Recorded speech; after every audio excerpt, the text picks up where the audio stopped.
கலைக்கோட்டு முனிவரை எதிர்கொள்ள மாமன்னன் உரோமபதன் பெரும் படையுடன் எழுந்து செல்லும் காட்சி. வணக்கம் நண்பர்களே. அந்த மழை வராத நாட்டிலே ஒரு வழியா மகரிஷி வர்றாருன்னு சேதி வருது. ராஜாவுக்கு மனசுக்குள்ள ஒரு மின்னல். அவரு வர்றாரா? அதுவும் அந்த பெண்கள் சூழ வர்றாரா அப்படின்னு முந்தின பாட்டுல மனசுக்குள்ள நினைச்ச மன்னன் சும்மா இருப்பாரா? அந்த அடுத்த நொடியே அவர் என்ன செஞ்சார்னு கம்பன் பாடுறார் பாருங்க. என்று எழுந்து அருமறை முனிவர் யாரோடும் சென்று 2 ஓசனை சேனை சூழ்ச்சேர மன்றல் அம் குழலியர் நடுவன் மாதவக்குன்றினை எதிர்ந்தனன் குவவுத் தோழினான். கம்பன் எப்படி ஒரு காட்சியை கண் முன்னாடி கொண்டு வர்றார் பாருங்க. அந்த முந்தின பாட்டுல ராஜா மனசுக்குள்ளே ஒரு நினைப்பு ஓடுச்சுன்னு சொன்னார் இல்லையா? அந்த நினைப்பு வந்த அடுத்த நொடி ராஜா என்ன செய்தார்?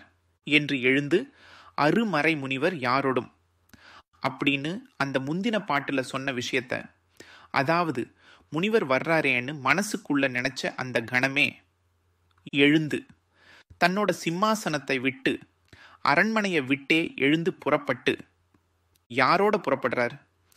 அருமறை முனிவர் யாரோடும் அரிய வேதங்களை, அதாவது ரிக், யஜூர், சாம, அதர்வன வேதங்களை எல்லாம் கரைச்சு குடிச்ச ஞானத்துல சிறந்த முனிவர்கள் எல்லாரையும் தன்னோட கூட கூட்டிக்கிட்டு சென்று 2 ஓசனை சேனை சூழ்ச்சேர சென்று போறார். எவ்வளவு தூரம் போறார்? 2 ஓசனை. யோசனைங்கிறது ஒரு கால அளவு இல்லைங்க, ஒரு தூர அளவு. ஒரு யோசனைங்கிறது கிட்டத்தட்ட 13 கிலோமீட்டர்னு சொல்லுவாங்க. கிட்டத்தட்ட 25 கிலோமீட்டர் தூரம் ராஜாவே நேர்ல போறாரு.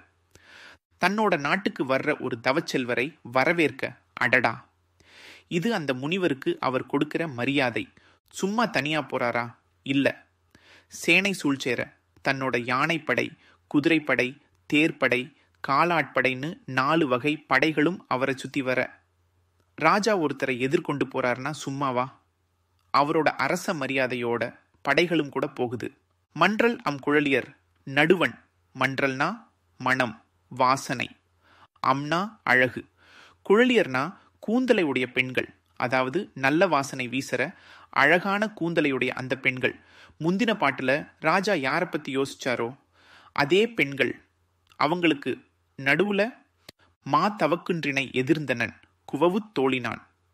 அங்கே ஒரு மாதவ குன்றினை அப்படின்னா மிகப்பெரிய தவம் செய்த ஒரு மலை மாதிரி. ஆம், கலைக்கோட்டு முனிவரை கம்பர் ஒரு மலையோடு ஒப்பிடுகிறார். மலை எப்படி அசையாம உறுதியா நிற்குமோ அதே மாதிரி காமம், குரோதம், மயக்கம்னு எது வந்தாலும் அசராம தவங்கிற தன்னோட நிலையில உறுதியா நிக்கிறவர். அந்த முனிவர்னு காட்டுறதுக்கு தான் மாதவக்குன்றுன்னு அவ்வளவு அழகா சொல்றாரு.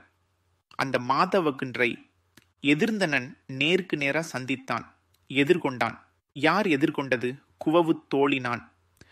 நல்ல திரண்ட வலிமையான தோள்களையுடைய அந்த மன்னன். இந்த முனிவர் வந்தா மழை வரும், நாடு செழிக்கும்னு ஒரு நம்பிக்கை. அந்த மகிழ்ச்சியில இருக்கிற மன்னன் தன்னோட பலத்தையும் அதிகாரத்தையும் காட்டுற மாதிரி படைகளோட போய் அந்த முனிவரை எதிர்கொள்றாருன்னு காட்டுறதுக்கு இந்த குவவுத் தோழினான்ங்கிற அடைமொழி.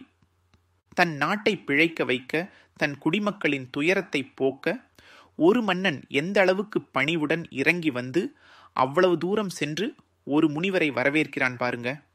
இது ஒரு நல்ல தலைவனுடைய குணம். இப்படிப்பட்ட தலைவர்கள் இன்றும் தேவைதானே?